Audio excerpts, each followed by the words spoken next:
Bendize a minha alma, Senhor, e tudo o que há em mim, bendiga ao seu santo nome.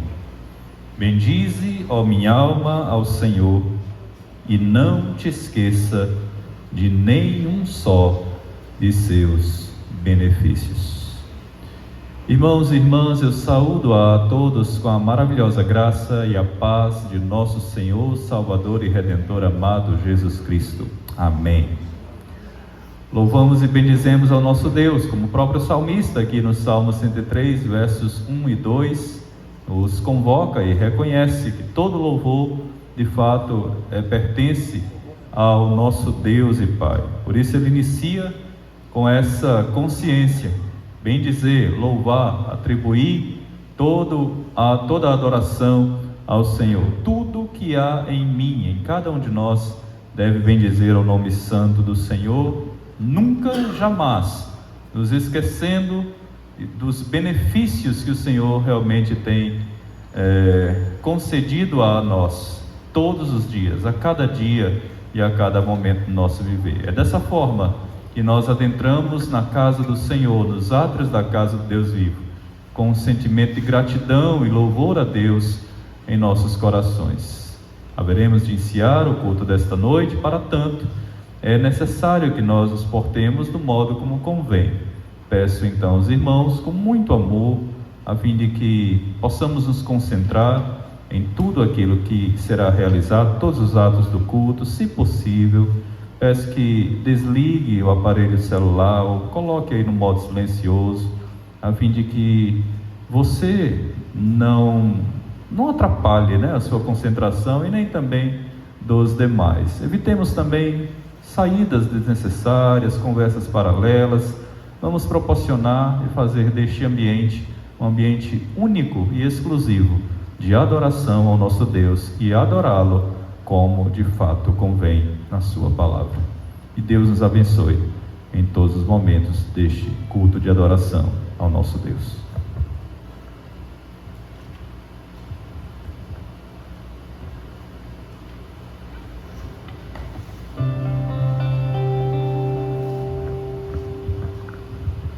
Dando prosseguimento, nós abriremos a palavra do Senhor no Salmo 32. Vamos passar ao nosso momento de confissão, lendo a palavra do Senhor no Salmo número 32.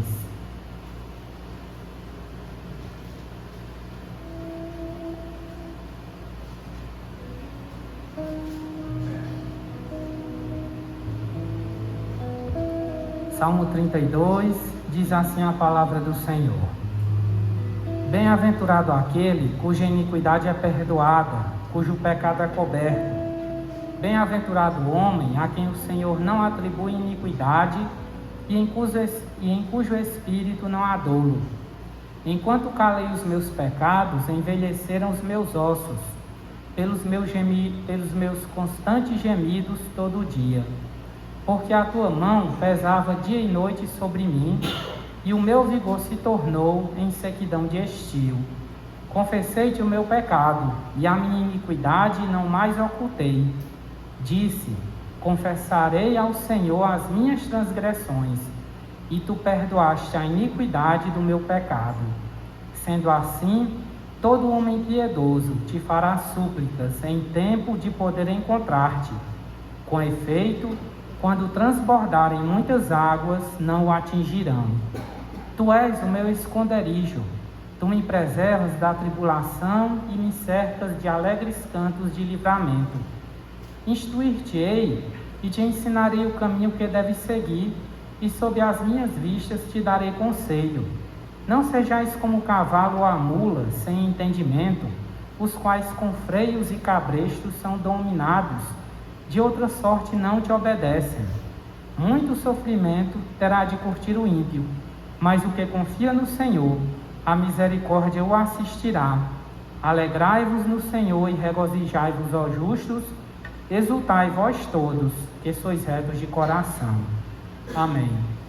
Evidentemente, esse salmo nos traz muitas lições, mas 3 delas que me chamam a atenção. A primeira quando o salmista diz no versículo 6 que todo homem piedoso fará súplicas ao Senhor a tempo de poder encontrá-lo.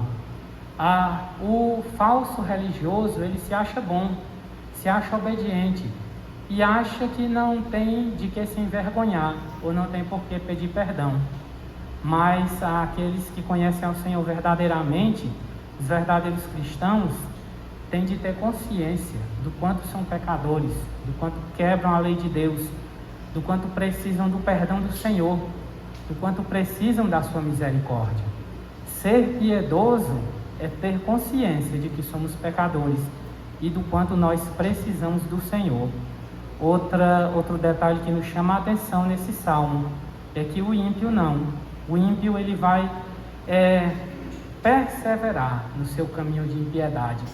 E como o cavalo ou a mula, que precisam de cabrestos para poder serem parados, ele permanece na sua caminhada e jamais para e jamais volta atrás. E nós não podemos ser assim. E por último, no versículo 11, quando o salmista convida esses justos, que juntamente com ele, que assim como ele reconheceram seus pecados, a se alegrar no Senhor, porque o Senhor, ele perdoa todos aqueles que se chegam a ele com coração sincero, conscientes dos seus pecados e conscientes da sua necessidade da graça de Deus. Por isso, iniciemos nosso culto orando ao Senhor e confessando nossos pecados diante dele. Ó Pai bendito, Deus de misericórdia, nós reconhecemos diante de Ti nossas culpas. Reconhecemos, ó Pai, que não somos dignos por nós mesmos de sermos aceitos diante de Ti, pois temos transgredido a Tua lei, Senhor, e só merecemos de Ti a Tua ira. Mas reconhecemos também, Senhor, a Tua graça poderosa e misericordiosa, que Tu nos concede em Teu Filho amado, em nosso Senhor Jesus Cristo. Nós confessamos, ó Pai, os nossos pecados e Te pedimos perdão. Nós reconhecemos, ó Senhor, a Tua graça e o Teu perdão. E por isso nós Te agradecemos e Te louvamos. E nos alegramos em Ti, ó Pai, porque Tu não nos trataste de acordo com o nosso merecimento, mas Tu nos deste, Senhor, a graça e o perdão que nós não merecíamos. Em Teu Filho amado, em Cristo Jesus nosso Senhor. Nos concede, ó Pai, vivermos de acordo com essa graça, em obediência, em humildade, em amor e em santidade, honrando e glorificando o Teu nome santo com a nossa maneira de viver, Senhor. Nos concede vivermos como filhos amados, como aqueles que foram perdoados e libertos do pecado, para que assim nós glorifiquemos o Teu nome. É o que nós Te pedimos, ó Senhor, e Te agradecemos por Tua imensa graça para conosco, em Teu Filho bendito, em nosso Senhor Jesus Cristo. Amém. Nós vamos louvar o Senhor com alguns cânticos dirigidos pelo nosso grupo de louvor. Porque Deus amou o mundo de tal maneira que deu seu Filho unigênito, para que todo aquele que nele crê não pereça, mas tenha a vida eterna. Amém? Vamos cantar ao Senhor esse cântico Rude Cruz. Eu convido a igreja para ficar de pé.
desprezado morreu, meu Jesus, para dar-me perdão.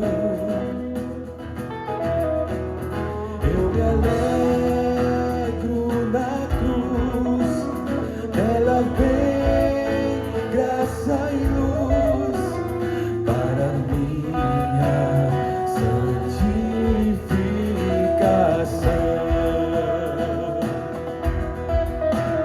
Se eu amo a mensagem da cruz,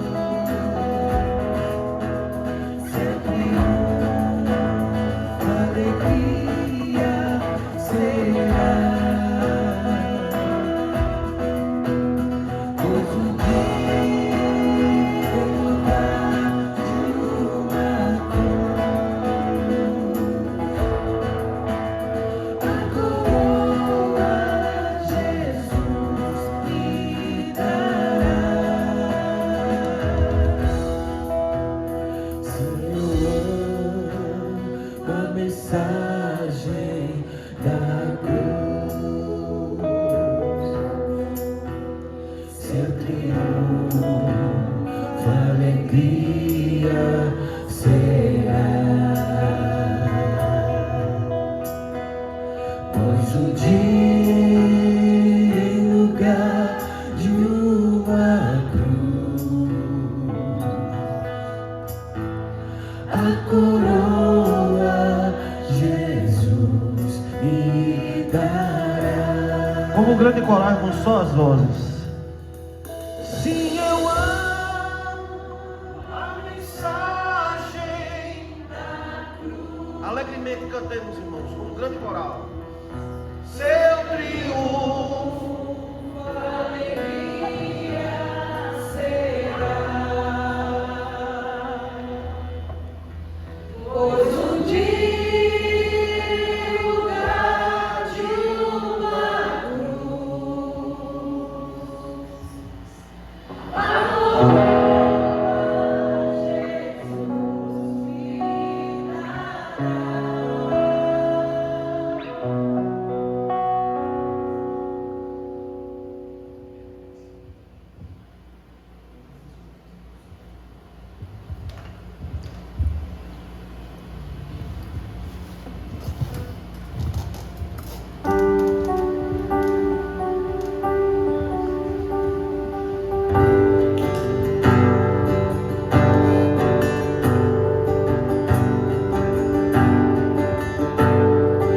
Tu és o Deus que sacia o deserto do coração, em quem devo confiar, a ti me apego.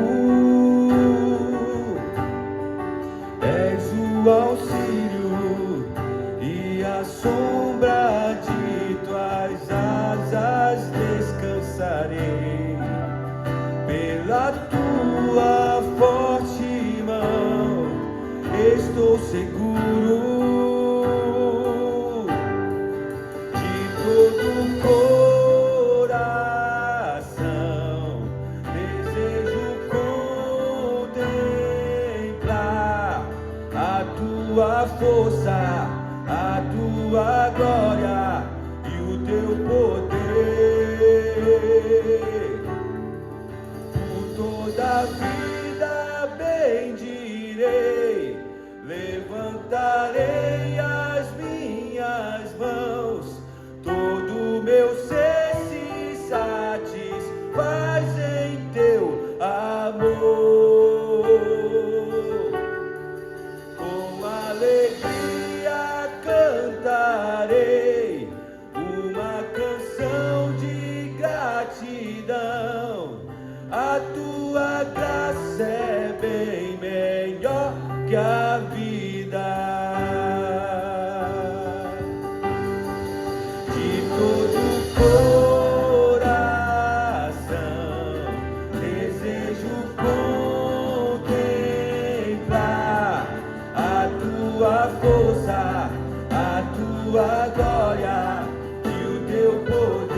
me alcançar. Sei que não sou de mim mesmo. Cristo é tudo o que tenho. Cristo é tudo o que tenho. Cristo é tudo o que tenho. Por toda a vida bendirei, levantarei as minhas mãos. Todo meu ser se satisfaz em teu amor. Com alegria cantarei uma canção de gratidão. A tua graça é bem melhor que a vida.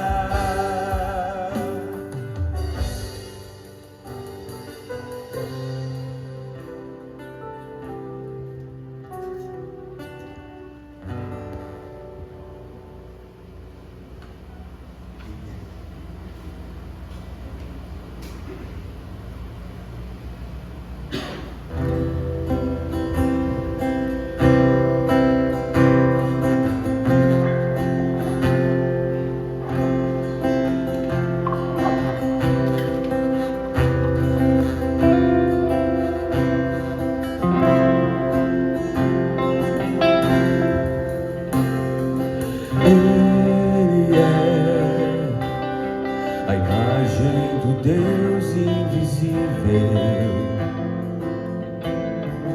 Ele é Senhor sobre a criação. Pois nele foram criadas todas as coisas dos céus e na terra. Sejam tronos, soberanias, poderes ou autoridades.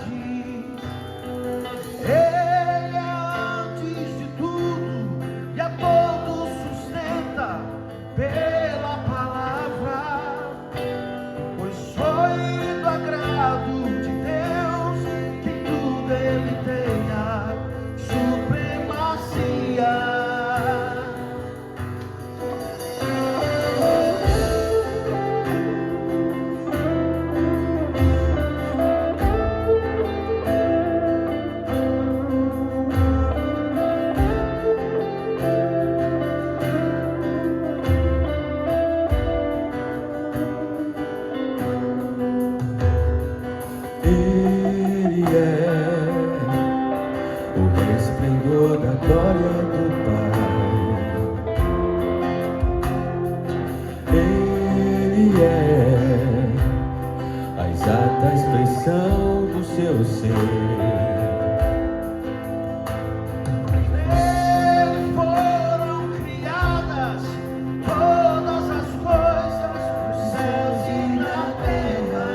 vamos abrir a palavra do Senhor novamente. Agora nós leremos em Mateus, no capítulo 6. Nós leremos do versículo 19 até o versículo 24. Nos preparando para o nosso momento do ofertório. Mateus, capítulo 6, do versículo 19 até o 24.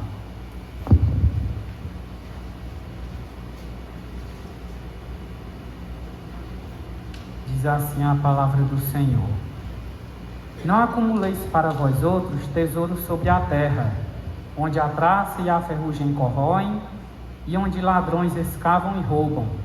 Mas ajuntai para vós outros tesouros no céu, onde traça nem ferrugem corrói, e onde ladrões não escavam nem roubam, porque onde está o teu tesouro, aí estará também o teu coração. São os olhos a lâmpada do corpo. Se os teus olhos forem bons, todo o teu corpo será iluminado. Se, porém, os teus olhos forem maus, todo o teu corpo estará em trevas. Portanto, caso a luz que em ti há sejam trevas, que grandes trevas serão. Ninguém pode servir a dois senhores, porque o há de aborrecer-se de um e amar ao outro, ou se devotará a um e desprezará ao outro. Não podeis servir a Deus e às riquezas. Amém. Nessa passagem o Senhor nos ensina para onde os nossos olhos devem estar voltados e onde deve estar o nosso coração. Do Senhor, Ele deve ser o nosso tesouro e aquilo que Ele nos dá nessa terra, nossos bens, nossos dons, nossa vida, nosso tempo, tudo isso nós devemos usar para servir a Ele, ao Senhor nosso Deus. Portanto, nesse momento, vamos adorá-lo também, com os nossos dízimos e ofertas, com aquilo que Ele nos dá, enquanto também o adoramos com mais um cântico.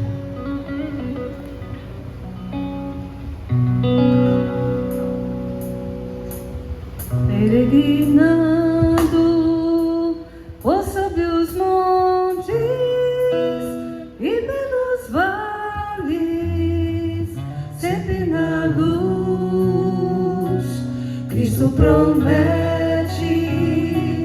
nunca deixar-me, eis-me convosco, disse Jesus. Reino celeste, brilho celeste, enche a minha alma, glória do céu.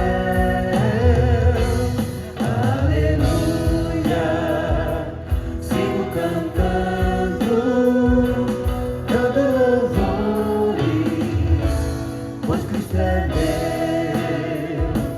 Se vejo sombras por toda parte, o Salvador nos vai mudar, pois Cristo é luz que nunca se apaga, vem ao seu lado, sempre de andar. Cristo celeste, brilho celeste, enche a minha alma, glória do céu. Aleluia, sigo cantando, dando louvores, pois Cristo é meu. A luz bendita que vai guiando em meu caminho para a mansão, quase mais perto, seguindo o Mestre, pois sou o gozo da salvação. Brilho celeste, brilho celeste, enche a minha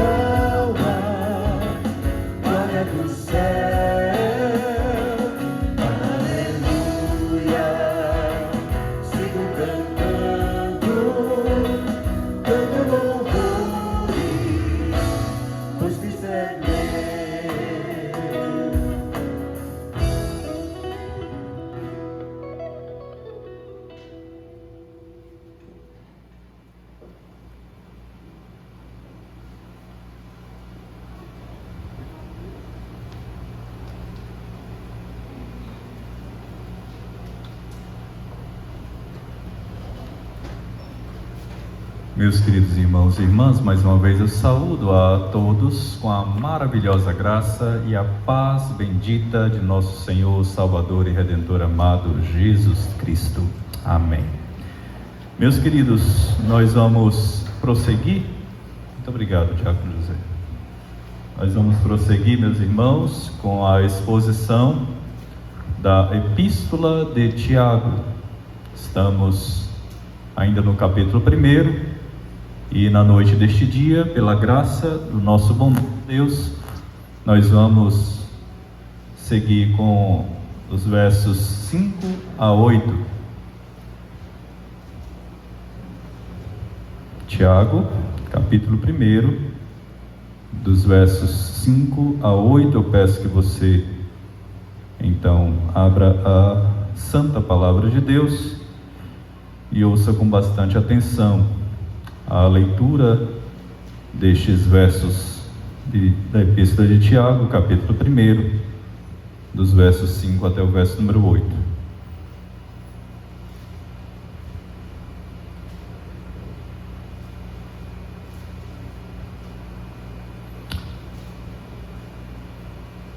Como obter a sabedoria?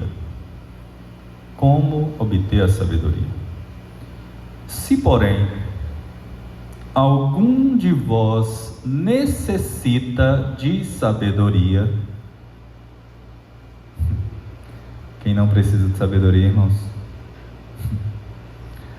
Se, porém, algum de vós necessita de sabedoria, peça a Deus, que a todos dá liberalmente, e nada lhes impropera, e ser-lhe-á concedida.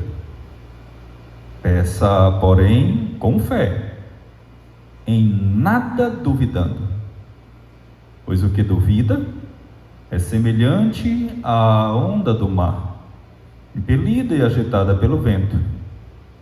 Não suponha esse homem que alcançará do Senhor alguma coisa. Homem de ânimo dobre, inconstante em todos os seus caminhos. Vamos orar mais uma vez, irmãos? Feche seus olhos. Vamos falar com Deus nesta oportunidade.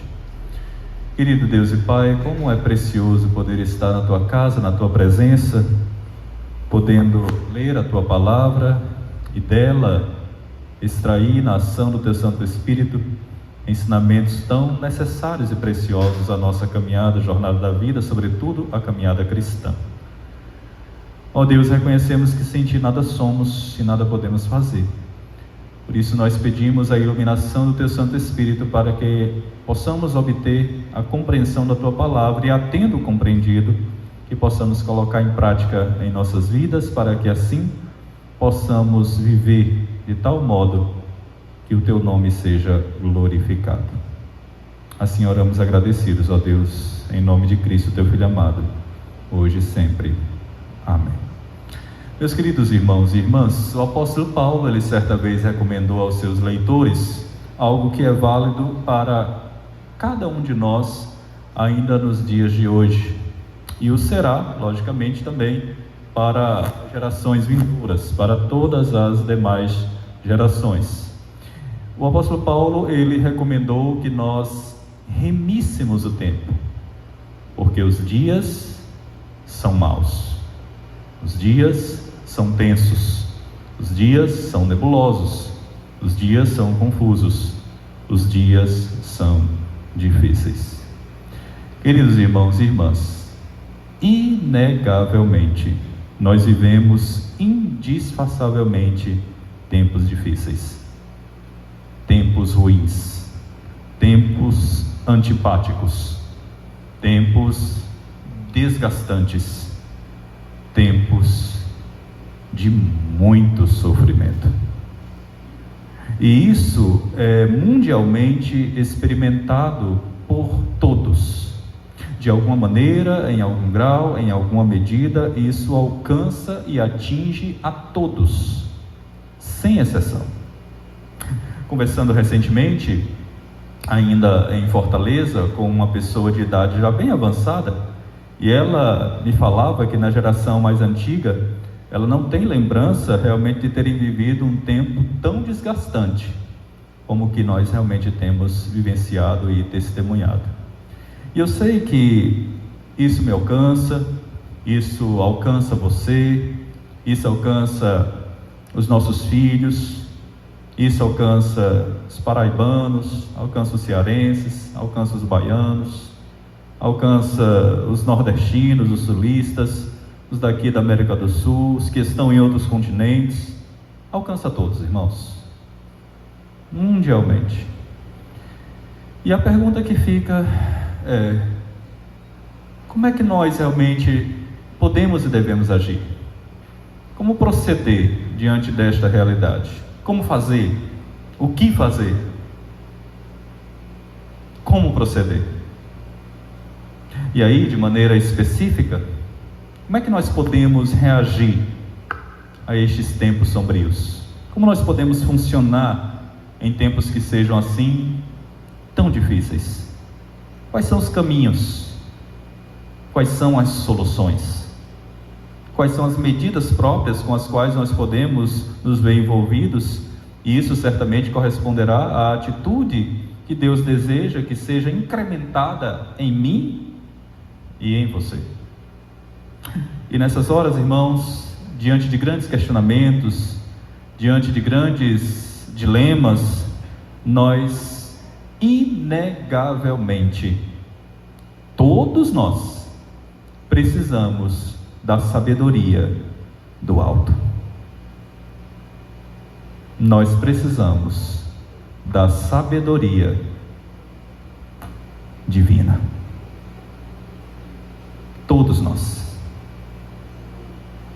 Nós precisamos, irmãos, enxergar e discernir esses tempos difíceis, exatamente, irmãos, pelas lentes da Escritura Sagrada, tendo sempre a Escritura como nosso único manual de regra de fé e prática. A tendo como nosso manual para a condução da nossa vida, tendo em vista, irmãos, que ela é a voz do Criador para dias tão difíceis, nebulosos, confusos, tensos que nós estamos experimentando. E ela é útil para tudo, irmãos. Ela é útil para a correção, ela é útil para a instrução, ela é útil para a repreensão de maneira muito amorosa quando necessário, ela é útil para a educação na justiça, e ela é útil para nos tornarmos cada vez mais, e especialmente em meio às provações, para nos tornar a imagem de Cristo Jesus. Na exposição bíblica, irmãos, no domingo passado, nós vimos que não é fácil atravessar pelos trilhos e pela estrada das provações. Não é nada fácil. Todos nós gostaríamos de evitar este caminho. Se pudéssemos evitar esse caminho, irmãos, se estivesse dentro do nosso poder, dentro do nosso domínio, nós evitaríamos.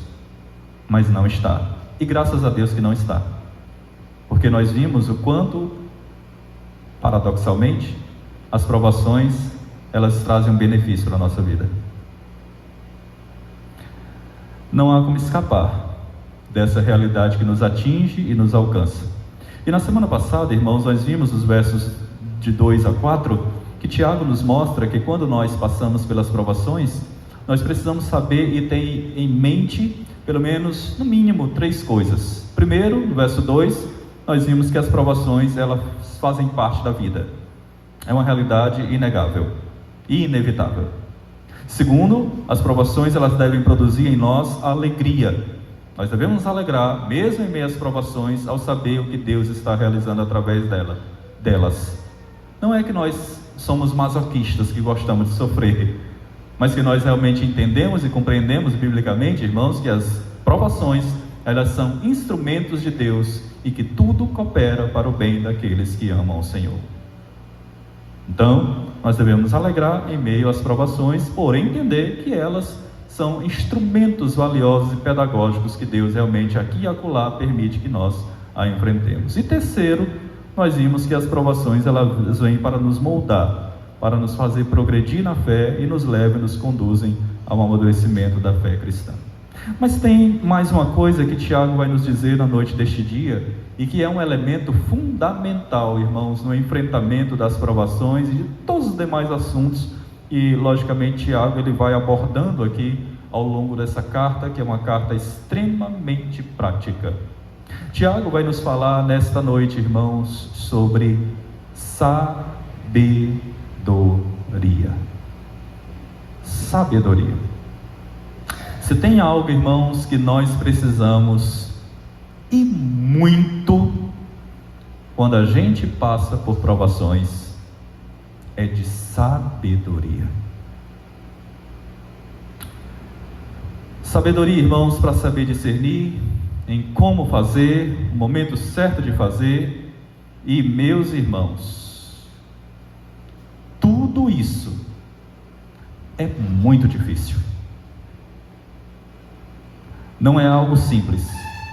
Não é algo simples. E a gente precisa de sabedoria em tudo.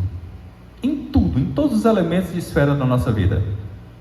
Nós precisamos de sabedoria no casamento, para lidar com o marido, para lidar com a esposa, sabedoria na submissão. Precisamos de sabedoria para criar os filhos e muito. Porque eu imagino, irmãos, que um grande desafio, um desafio muito difícil, especialmente nos dias atuais, é exatamente criar filhos. Que desafio, irmãos! Um dos maiores desafios na vida é você criar filhos. Precisamos de sabedoria no trabalho, a hora de fazer, a hora de avançar, a hora de regredir, o que falar, com quem falar, como falar. Precisamos de sabedoria para lidar com a igreja, com as pessoas, com o povo de Deus. Precisamos de sabedoria nos relacionamentos. Precisamos de sabedoria nos negócios, nos empreendimentos. Mas se tem uma coisa, irmãos, um momento onde nós precisamos de muita sabedoria, é exatamente na hora das provações.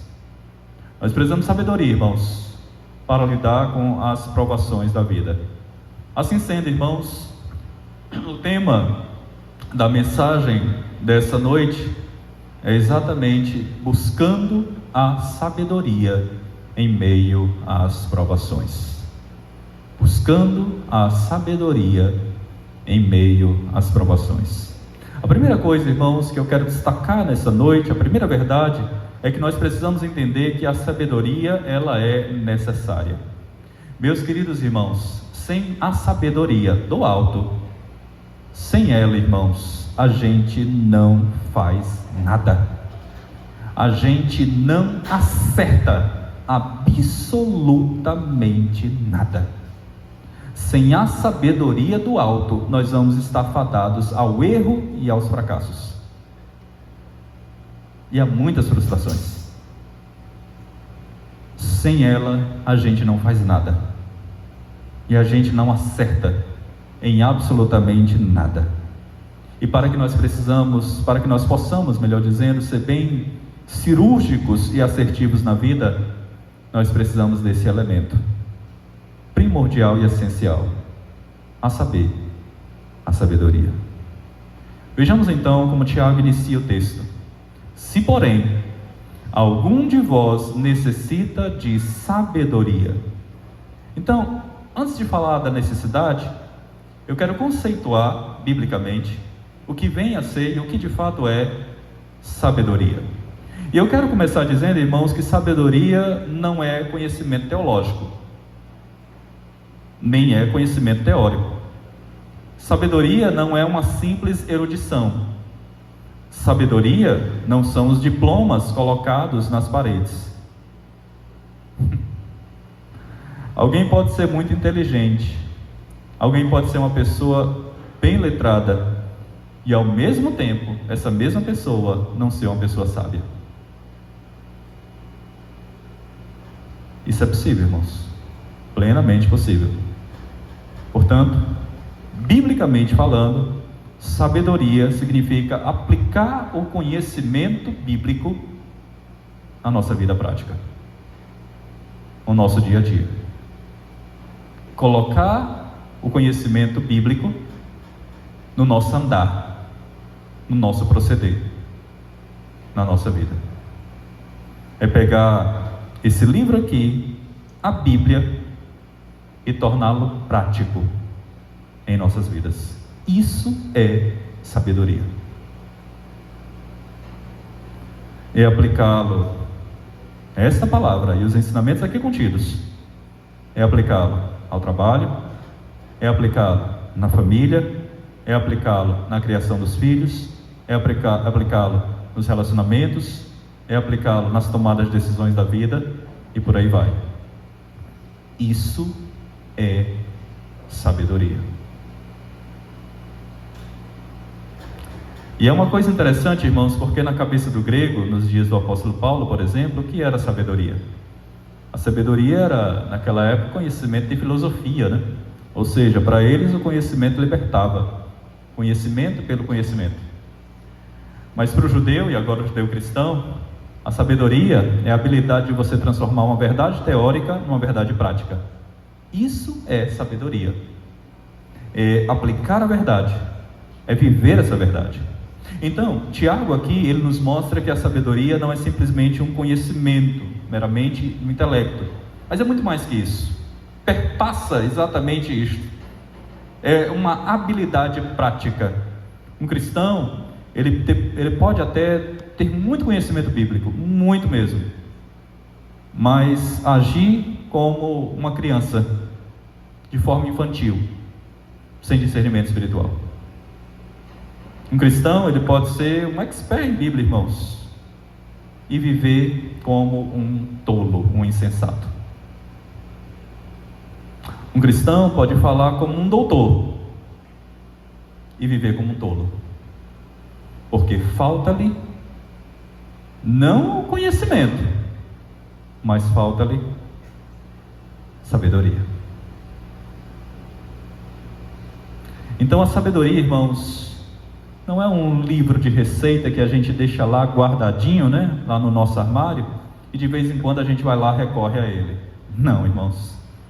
A sabedoria, ela tem que ser um manual que a gente carrega todos os dias na nossa vida e na nossa conduta diária. Todos os dias. A gente carrega isso na mente, a gente carrega isso no coração, e a gente carrega isso no nosso proceder, no nosso cotidiano.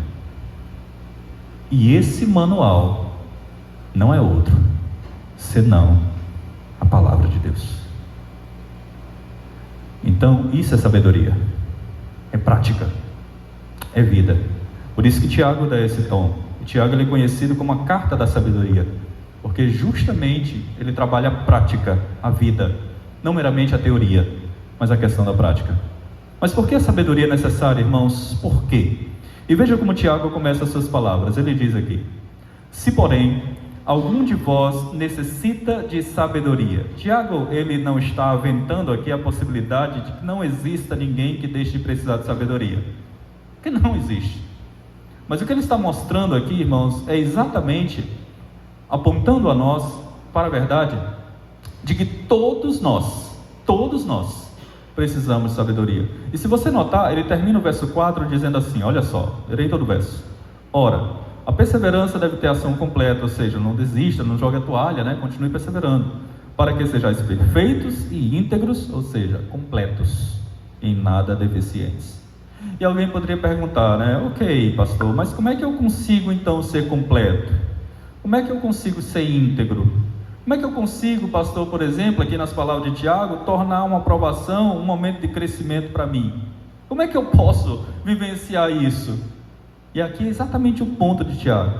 Ele pega aqui esse gancho e ele diz, ok, todos nós somos de fato deficientes, todos nós somos falhos, Todos nós somos limitados, todos nós somos pecadores. Assim sendo, todos nós precisamos de sabedoria, especialmente para o enfrentamento das provações da vida. Provações, irmãos, geralmente requerem de nós uma ação ou uma reação. Geralmente. Você fala: meu Deus, o que eu vou fazer agora, meu Deus? O que eu vou fazer? Será que eu avanço? Será que eu recuo? Será que eu espero? O que eu vou fazer, Senhor, nesse momento? O que eu faço, Senhor? Então a provação, ela requer uma ação ou uma reação. E a pergunta é: como é que eu ajo? Ou como é que eu reajo? Aí Tiago diz exatamente para nós o seguinte: você precisa de sabedoria. É fato, irmãos, que as provações nos dão a oportunidade de crescer, de amadurecer, de aperfeiçoar a nossa fé, mas isso não significa, irmãos, que nós saberemos o que fazer. E se quisermos discernir que Deus está nos ensinando em meio às provações, como nos conduzir, como viver da melhor maneira, todos nós vamos precisar desse elemento da sabedoria. Em momentos de dor intensa, irmãos, é comum, muito comum, a gente se sentir desnorteado, a gente se sentir meio que sem uma orientação devida. É comum, por vezes, a gente em situações assim, a gente se sentir como se estivesse perdendo o rumo. Nós precisamos de sabedoria. Todos nós precisamos de sabedoria, eu e você, em todas as áreas da vida, sobretudo e especialmente, torno a dizer e dou ênfase, especialmente nos momentos das provações da vida. É na hora das provações, irmãos, que geralmente, os crentes erram. É exatamente nessas horas que os crentes erram. Fazem o que não devem, tomam as ações que não deveriam tomar, falam o que não deveria falar, agem da maneira como não deveriam agir, muitas vezes se precipitam, porque lhes falta paciência e sabedoria. Todos nós precisamos de sabedoria, irmãos, todos nós, em todo o tempo. Dou ênfase de novo, especialmente nas provações. Portanto, sabedoria, irmãos, em termos bíblicos é discernimento, prudência, perspicácia, cuidado, aprendizado, orientação, equilíbrio, por aí vai. E nós precisamos de todos esses ingredientes quando enfrentarmos as provações da vida.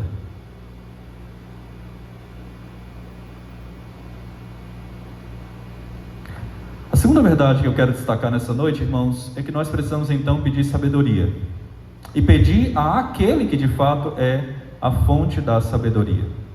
Meus irmãos, a sabedoria, ela não vai vir como algo automático na nossa vida. Não vai. Ela não é um passo de mágica. Não, irmãos, não. A sabedoria, irmãos, não é como a gente apertar num botão.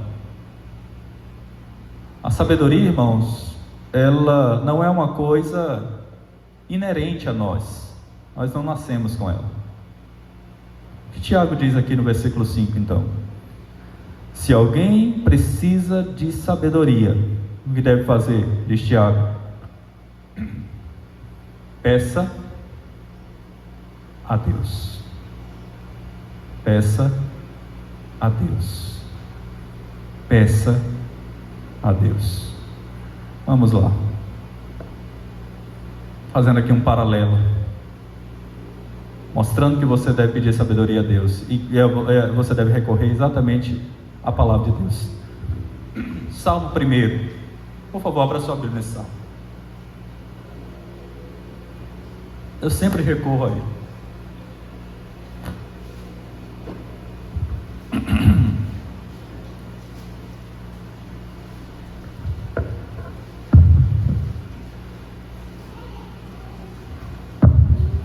Salmo 1. Vamos para ele.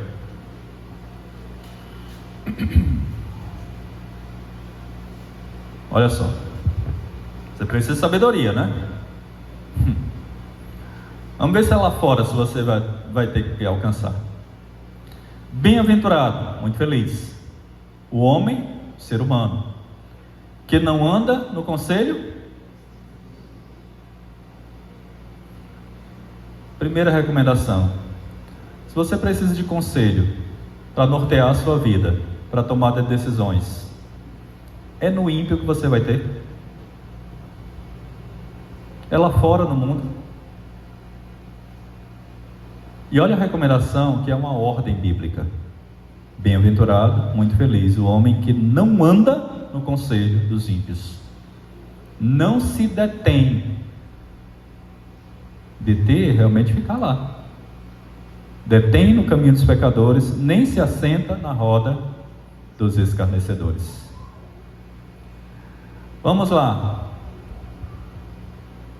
É aqui, nesse assento e nesse ajuntamento aqui de pessoas que não têm o temor do Senhor, que você vai encontrar sabedoria? Se tem uma coisa que o homem que busca sabedoria não faz, tem outra coisa que ele anseia, anela, deseja fazer para que alcance de fato a sabedoria. E ele sabe onde ela está. Verso 2: antes o seu prazer está, e na sua lei. Você não vai encontrar sabedoria lá fora. Você vai encontrar sabedoria na lei do Senhor e andando com gente que anda com Deus. E é isso que Tiago está mostrando aqui para nós, irmãos. Tiago, ele fala primeiramente, você precisa de sabedoria, e sabendo disso, peça a Deus. E Tiago aponta o caminho da sabedoria, e Tiago diz que a fonte da sabedoria é Deus. Quanto mais você caminha com Deus, quanto mais você caminha com gente que anda com Deus, que ama a Deus, que tem a palavra de Deus como única regra de fé e prática, você vai ser uma pessoa sábia. O contrário também é verdadeiro. E é interessante, irmãos, porque o verbo pedir na língua grega é o pedir constante, é o presente. Então você precisa de sabedoria, então peça frequentemente, constantemente. Peça hoje, peça amanhã, peça depois. Nunca desista de pedir sabedoria a Deus. Nunca. Então, meus irmãos, isso significa que a sabedoria não é algo que nós encontramos dentro de nós mesmos. E hoje em dia, com essa psicologização secular da nossa sociedade, com esses coachings, de plantão, coachings, que chegam e dizem, não, você tem que olhar para dentro de você mesmo. Você tem que buscar força em você mesmo, Você tem que buscar o melhor das suas energias, Porém, a Escritura, através de Tiago, inspirado pelo Espírito Santo de Deus, ele mostra aqui para a gente, de forma alguma, sabedoria não está dentro de você mesmo. Peça a Deus. Peça a Deus. Deus é a fonte de toda a sabedoria. Quando Deus se aproximou de Salomão, e Deus lhe perguntou assim, Salomão, pede o que quiseres, Salomão, que eu te dou. Peça, pode pedir. E a Bíblia diz que Salomão disse assim para Deus, dá-me sabedoria, para que eu possa governar esse povo, que é o teu povo.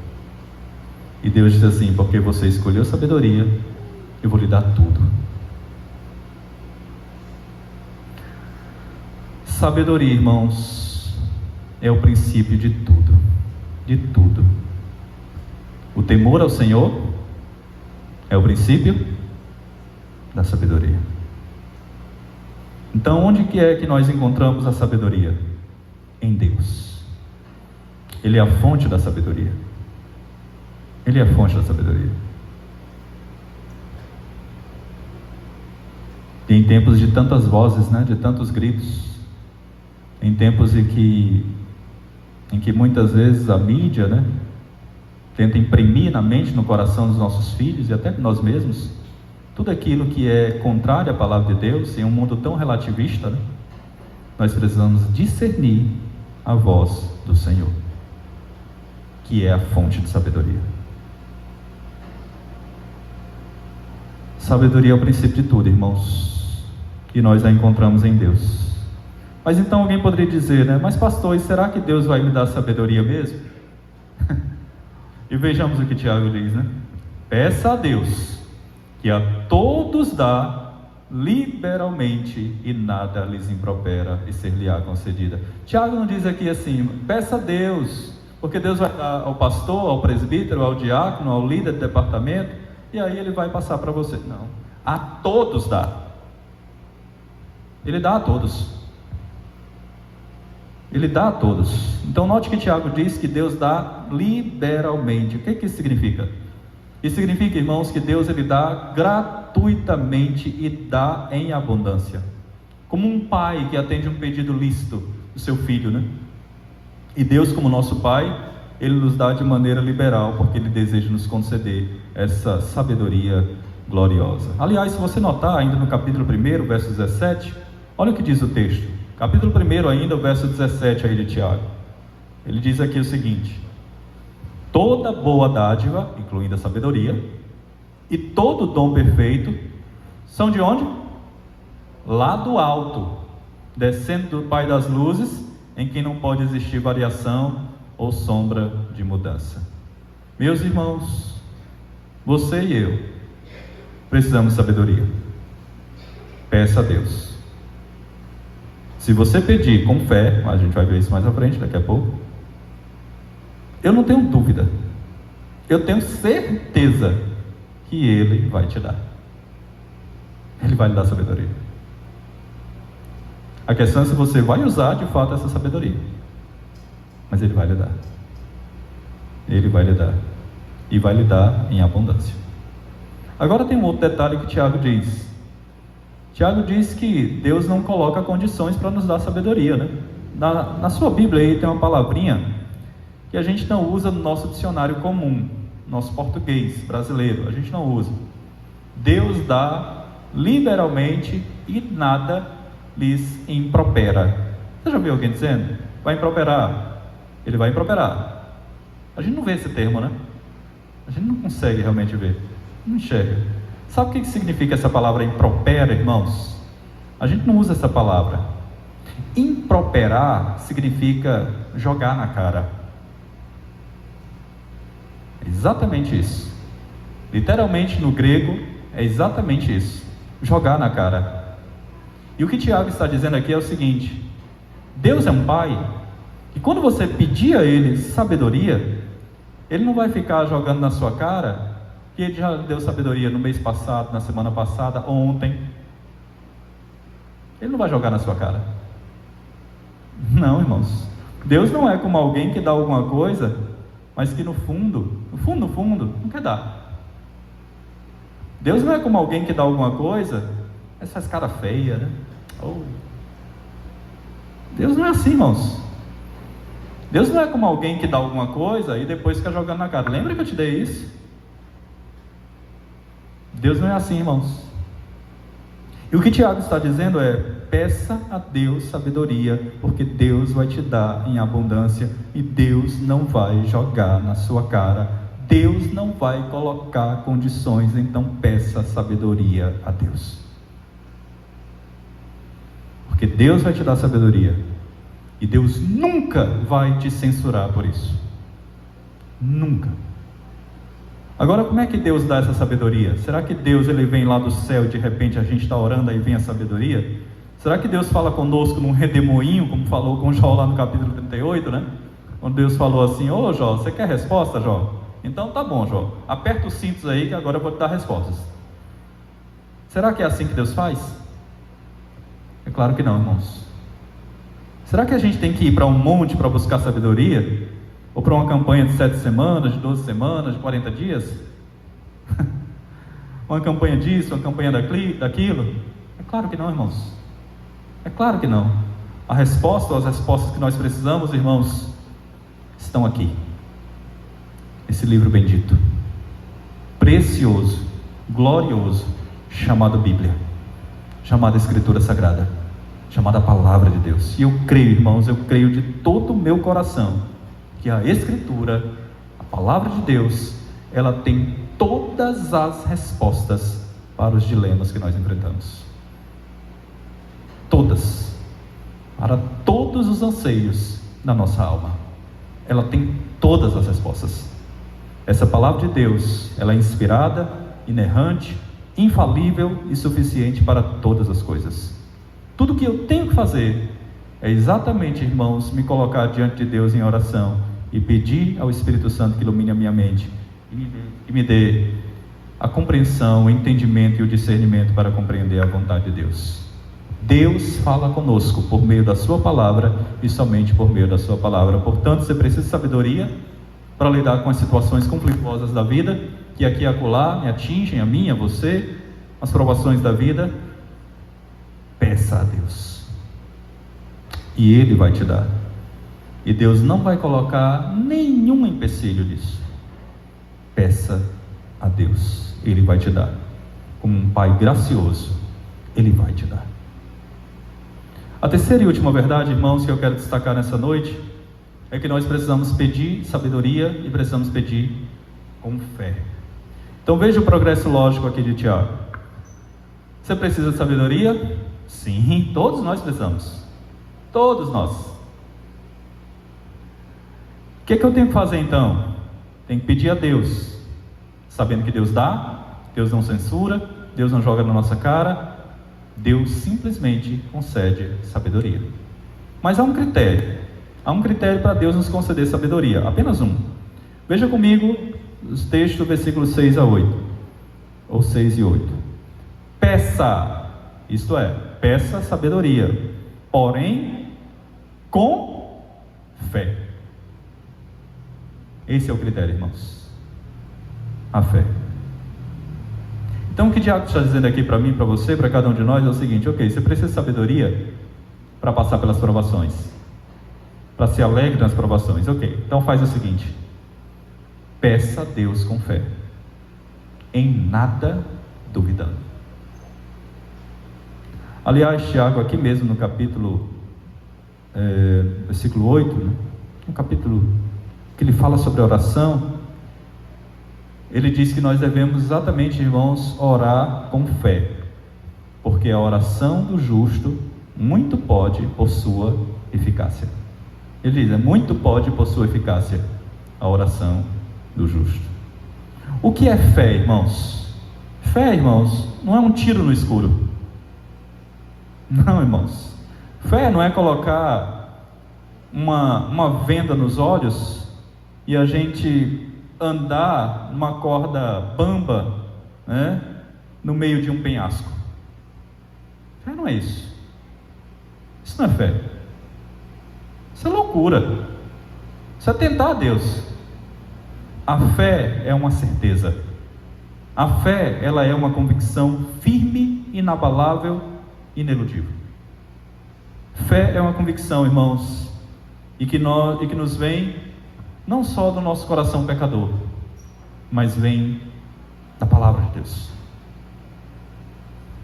Ora, irmãos, quando nós oramos aqui no culto, e já oramos nessa noite, iniciamos o culto dessa forma, oramos a Deus, pedindo de Deus e clamando ao Senhor, intercedendo por Ele e dele mesmo, perdão dos nossos pecados.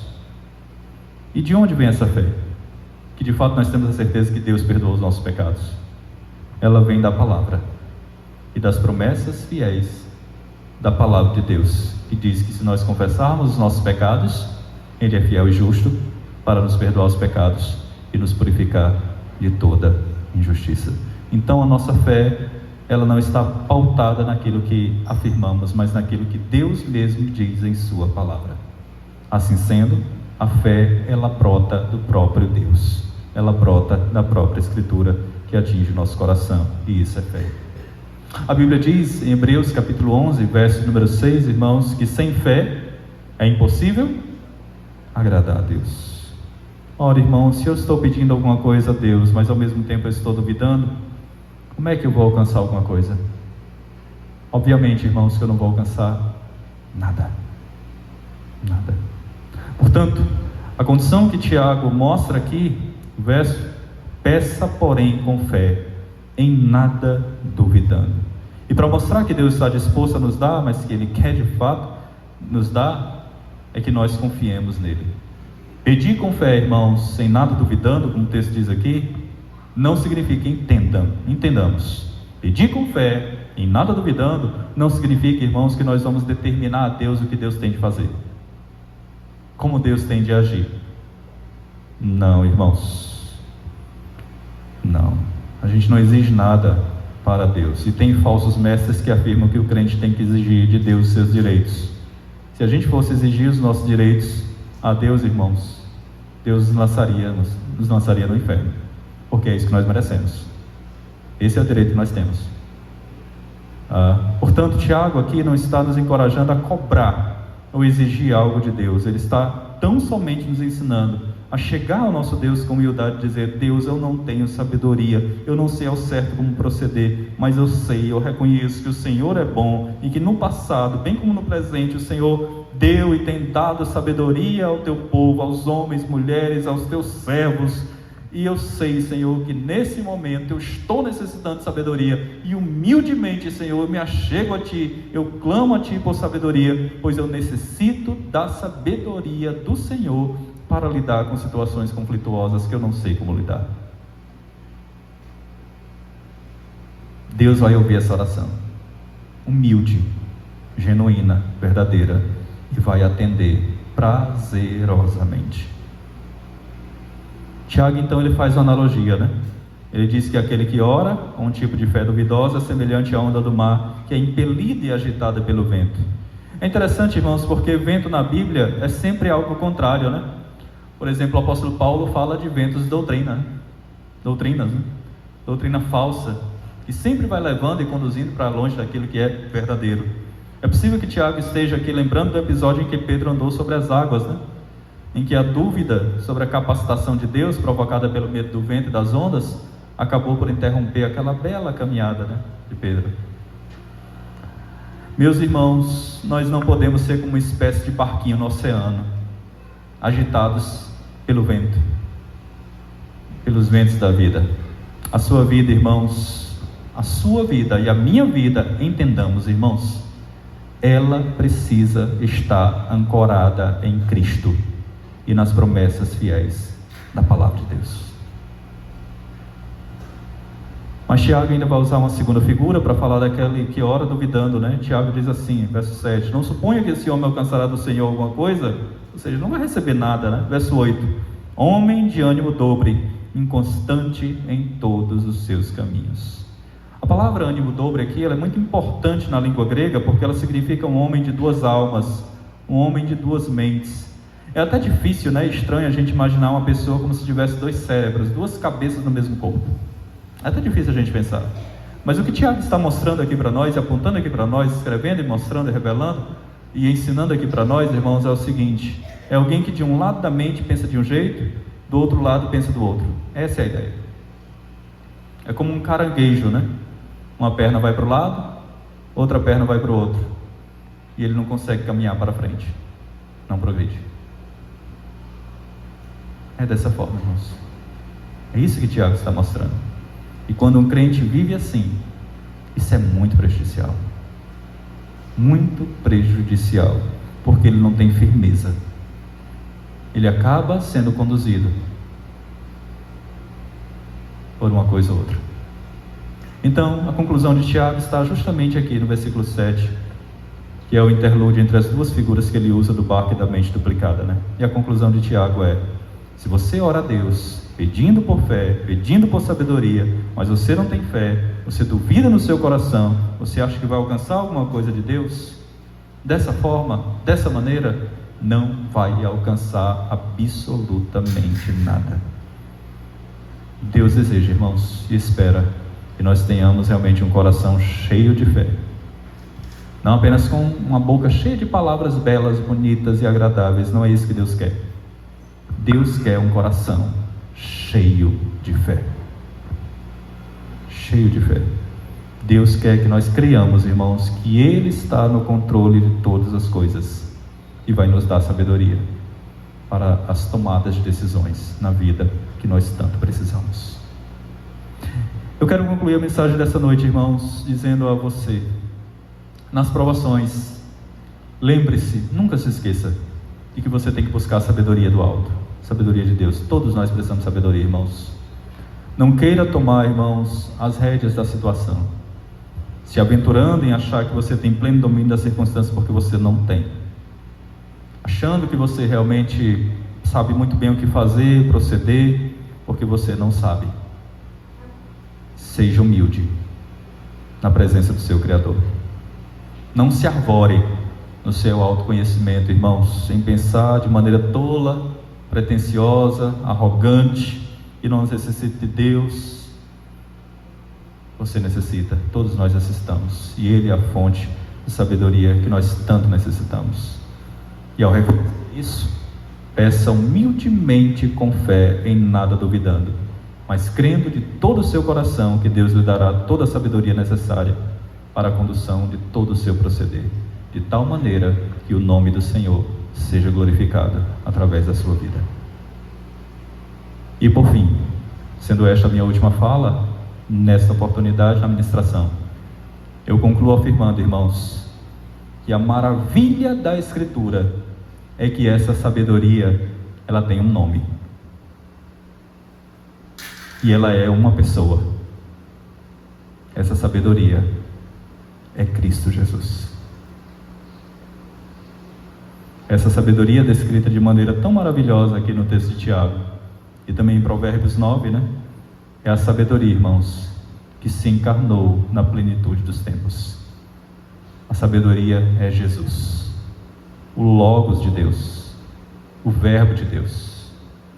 É Ele quem nos une, que se une ao nosso espírito, e uma vez unidos a nós, Jesus Cristo começa a nos dar sabedoria, a ponto de nós afirmarmos, como o apóstolo Paulo afirmou: agora já não sou mais eu quem vive, mas Cristo vive em mim. Dessa forma, nós vamos viver de forma sábia,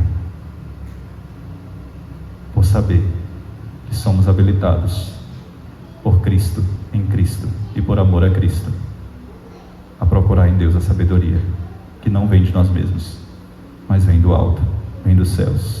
E se Cristo viver em você, minha irmã, se Cristo viver em você, meu irmão, você vai ter sabedoria, porque Cristo foi o mais sábio que existiu, e mais sábio que Ele não existiu e jamais existirá. Portanto, peça a Deus que Ele te dê a sabedoria encarnada, e é exatamente a pessoa de Cristo, para que você então tome boas e sábias decisões na sua vida, em cada papel social que você exerce, para que você seja um bom cidadão aqui na terra e um perfeito cidadão na glória celestial, e para que você realmente tenha sabedoria para o enfrentamento do dia mau, dos dias tensos, dos dias difíceis, dos dias nebulosos, dos dias trevosos, que aqui e acolá, eu e você haveremos de enfrentar. Inegavelmente haveremos de enfrentar. Que eu e você, com a sabedoria do alto, possamos assim aprender a remir o tempo e vivendo na total dependência do Senhor, na sabedoria do alto e para a glória de Deus. E Deus, por sua infinita graça, irmãos, nos dê a sabedoria dele mesmo e nos abençoe dia após dia. Amém? Deus seja louvado. Meus queridos irmãos, nesse instante nós vamos partir para a ministração da Santa Ceia do Senhor. Eu quero convidá-lo a que você possa abrir a sua Bíblia, a Palavra de Deus, mais uma vez. 1 Coríntios, capítulo 11.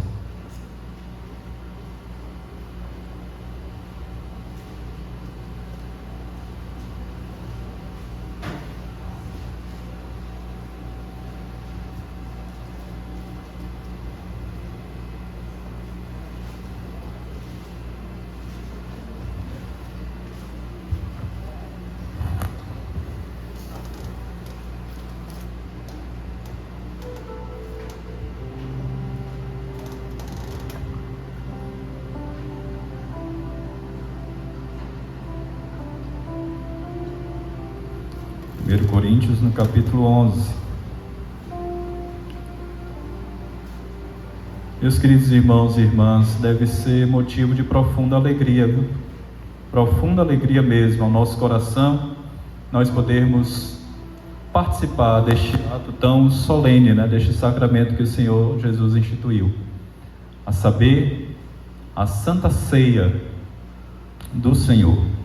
Ao passo, irmãos, de que quando nós lemos uma passagem como essa, nós percebemos aqui as instruções do Senhor, dele mesmo, as palavras do apóstolo Paulo, concernente a este momento tão sublime e tão especial em nossas vidas. Iremos proceder então com a leitura que aqui nos dá a instrução relativa à mesa do Senhor, a Santa Ceia, e diz assim a palavra de Deus. 1 Coríntios, capítulo 11, a partir do verso 23. Porque eu recebi do Senhor o que também vos entreguei, a instrução que Paulo recebe do Senhor e que passa aos seus leitores e a nós também. Que o Senhor Jesus, na noite em que foi traído, tomou o pão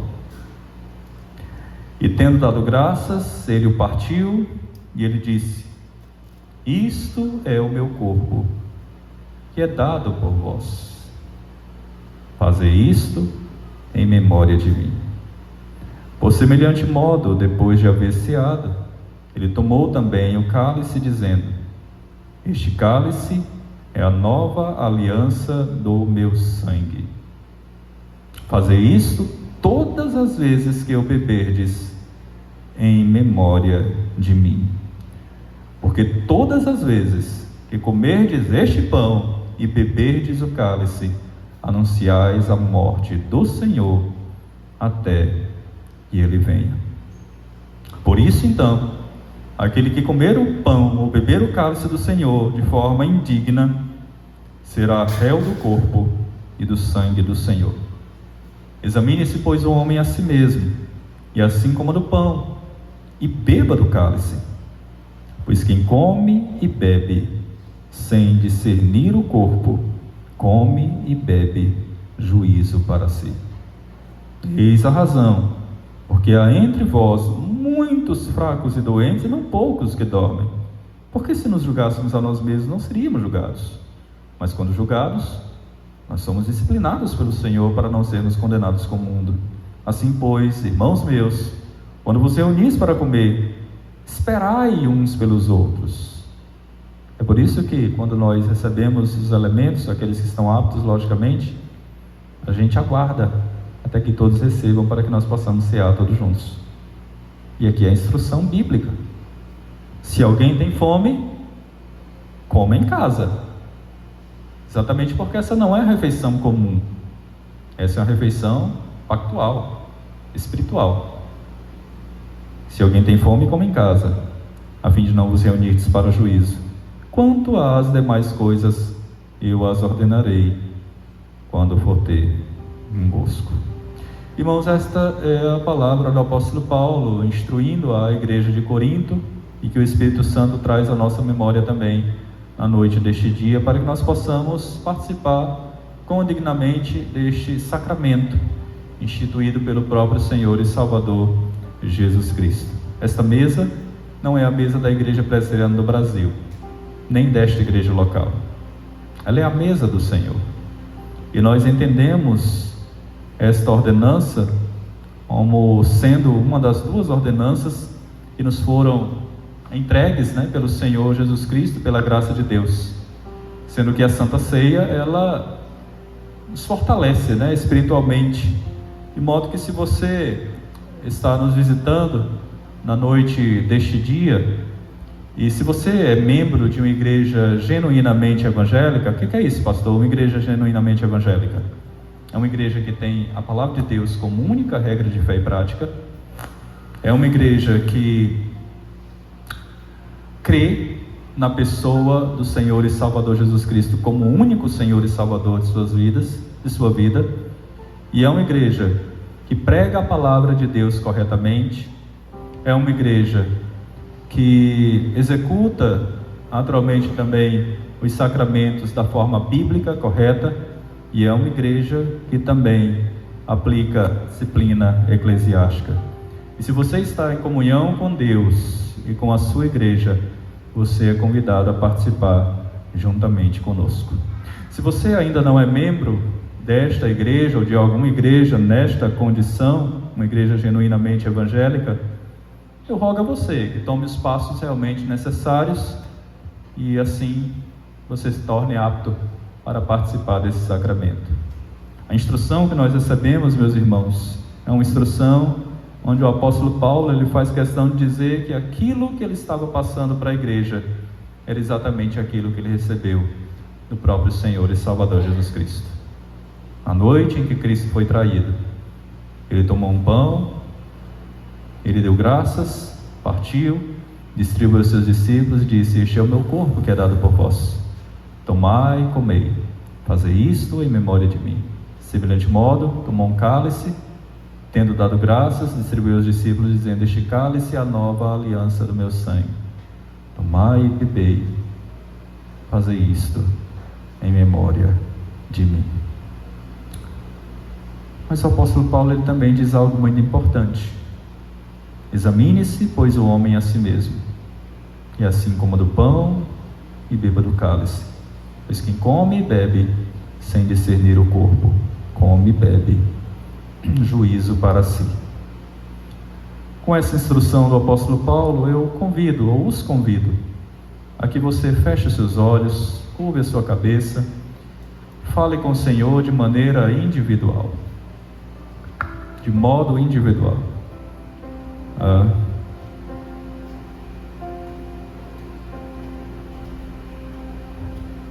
Examine-se, pois, o homem a si mesmo, assim como do pão e beba do cálice. Pois quem come e bebe sem discernir o corpo, come e bebe juízo para si. Olha ao Senhor nesse instante, peça de Deus o perdão dos pecados. Não se ausente da ceia por causa do pecado, mas abandone o pecado, para que assim possa estar apto a participar da ceia do Senhor.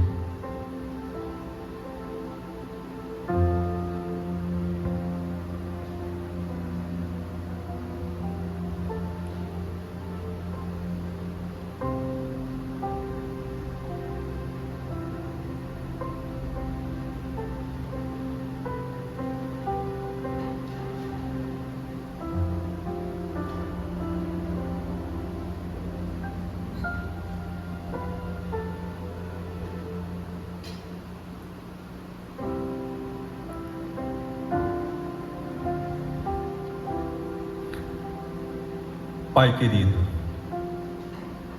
muito obrigado pelo Teu Filho amado, Senhor e Salvador Jesus Cristo. Muito obrigado pela obra vicária, substitutiva, redentora, que o Teu único Filho realizou por cada um de nós na cruz do Calvário. Nessa noite, Senhor Deus, mais uma vez, nós trazemos à memória com profunda gratidão, temor e tremor em nossos corações, pela pessoa bendita de Cristo Jesus. Que nessa noite, Senhor Deus, a Tua igreja, o Teu povo, possa participar deste sacramento, deste ato tão especial, com total reverência, do modo como de fato deve ser procedido.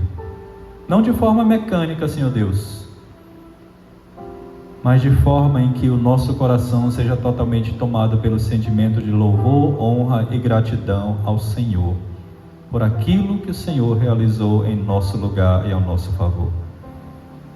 Obrigado, Senhor Deus. Nós só temos a Te agradecer e a louvar e bendizer o Teu santo nome.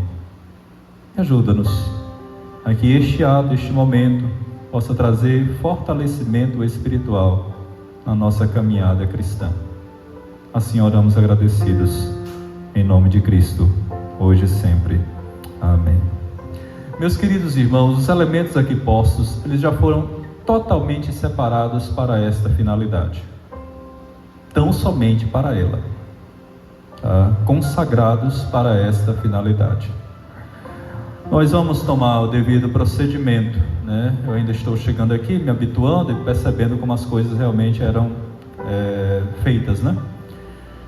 Então, receba, aguarde até que todos tenham recebido, e assim nós vamos cear todos juntos em momento apropriado, tá bom? Me aproximarei da mesa onde os alimentos estão postos e convido os presbíteros a que, por bondade, também possam nos auxiliar na distribuição de ambos os elementos. Receba, fique em atitude de oração, aguardando até que todos tenham recebido, e assim nós possamos cear juntos, todos juntos. O presbítero Jalismai irá aqui à minha direita, e presbítero Ezequiel, vamos lá. Dá para levar. Presbítero Ezequiel à minha esquerda. Por favor, presbítero, pode. Receba, fique em atitude de oração e aguardando até que todos tenham recebido.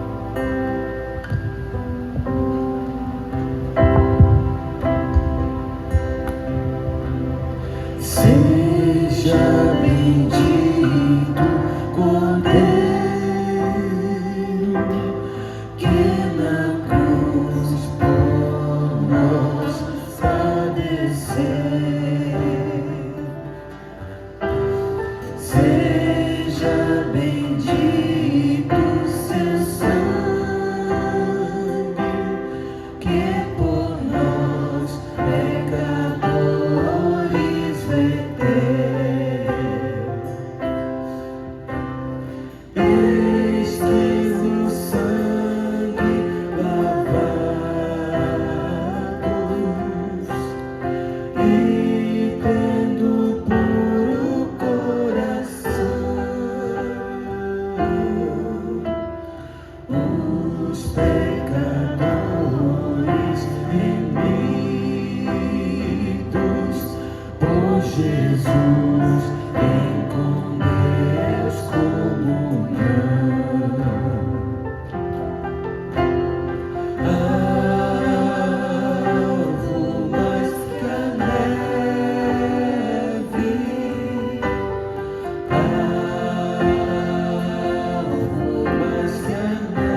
irmãs, com exceção dos presbíteros e da equipe de louvor, algum irmão, de forma não deliberada, daqueles que estão aptos, logicamente, foi omitido na distribuição dos elementos, pão e o cálice?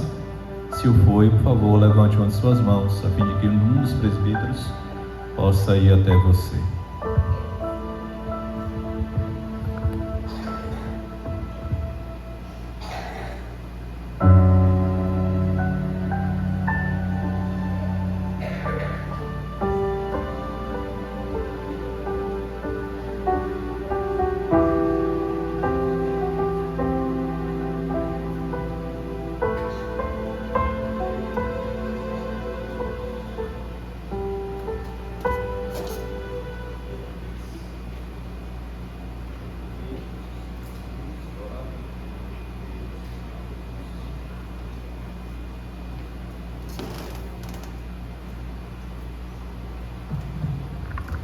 Meus queridos irmãos e irmãs, o Senhor Jesus, na noite em que foi traído, assentado com seus discípulos à mesa, tomou um pão, partiu, distribuiu entre os seus discípulos, dizendo: este é o meu corpo que é dado por vós, tomai e comei, fazei isto em memória de mim. De semelhante modo, tomou um cálice, também deu graças ao Senhor, distribuiu aos seus discípulos, dizendo: este cálice é a nova aliança do meu sangue. Bebei dele todos, fazei isto em memória de mim. Em atitude de oração e gratidão a Deus, comamos o pão que simboliza o corpo de Cristo. Bebamos o cálice, também trazendo à memória o sangue de Cristo Jesus, em atitude de oração. Façamos isso, irmãos, em obediência ao mandamento do Senhor.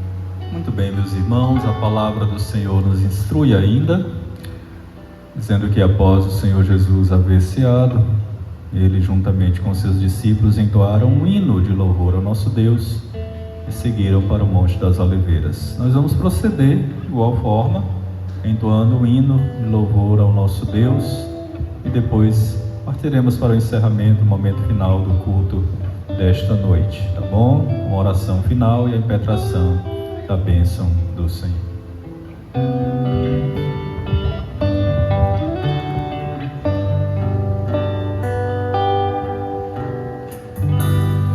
Não há Deus maior,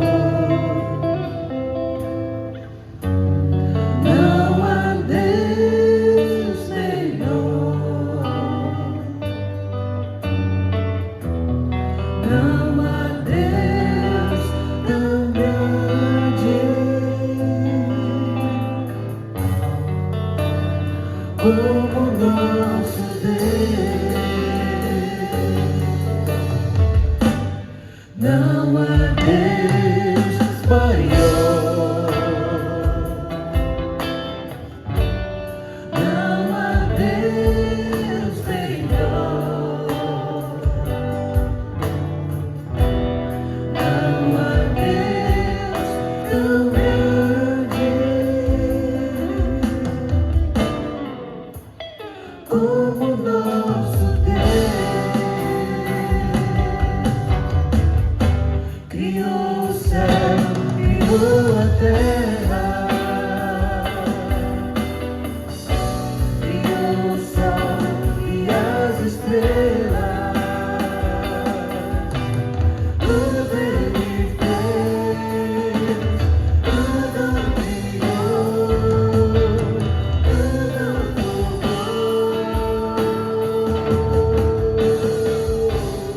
para o seu louvor.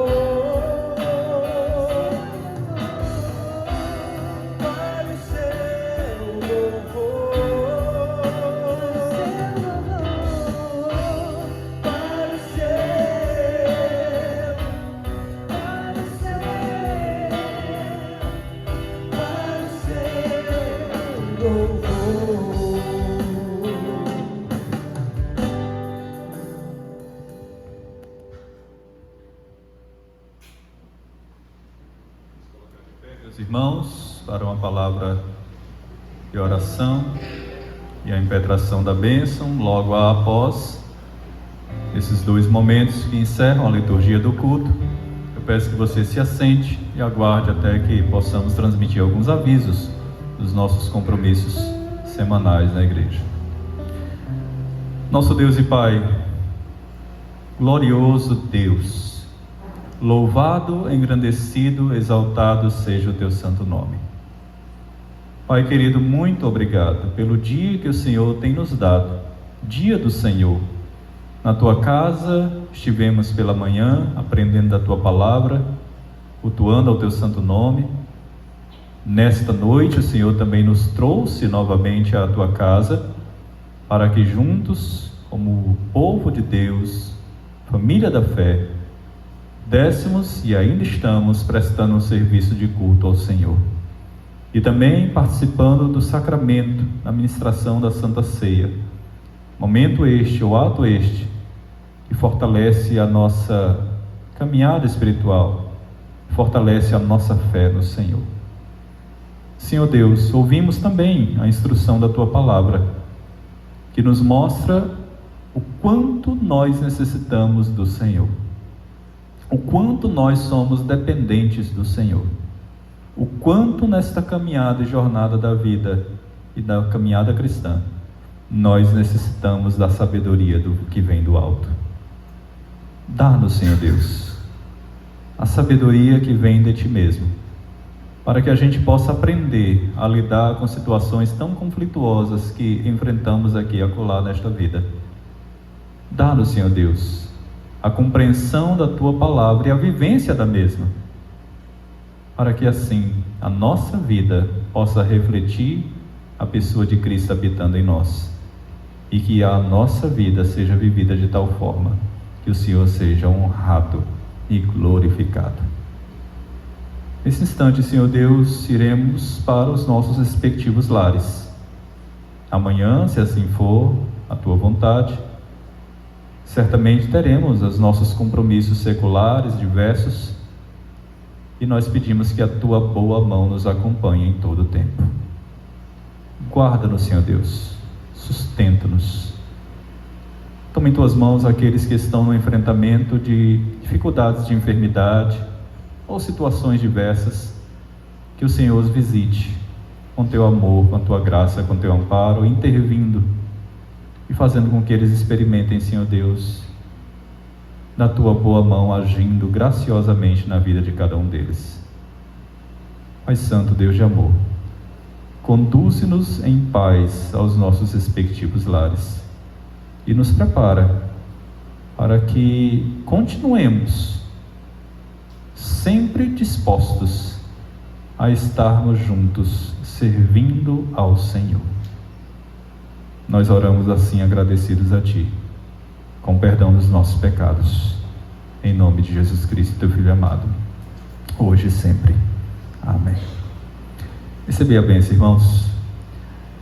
Meu querido irmão, minha querida irmã, povo de Deus, salvo, eleito e remido pelo sangue precioso de Cristo, que a maravilhosa graça do nosso Senhor, Salvador e Redentor amado Jesus Cristo, o grande, fiel, insondável, incomparável, infinito amor de Deus, nosso Pai, o poder, as alegrias, a comunhão, a libertação, consolo, a assistência, as virtudes do Espírito Santo do Senhor repousem na mente e no coração de cada um dos filhos de Deus na noite deste dia reunidos aqui na casa do Senhor, e de todos os irmãos e irmãs nossos que se espalham por toda a face dessa terra. E a Tua graça, Senhor, inunde todo o nosso ser na noite deste dia e para todo sempre. Amém. Podeis assentar, meus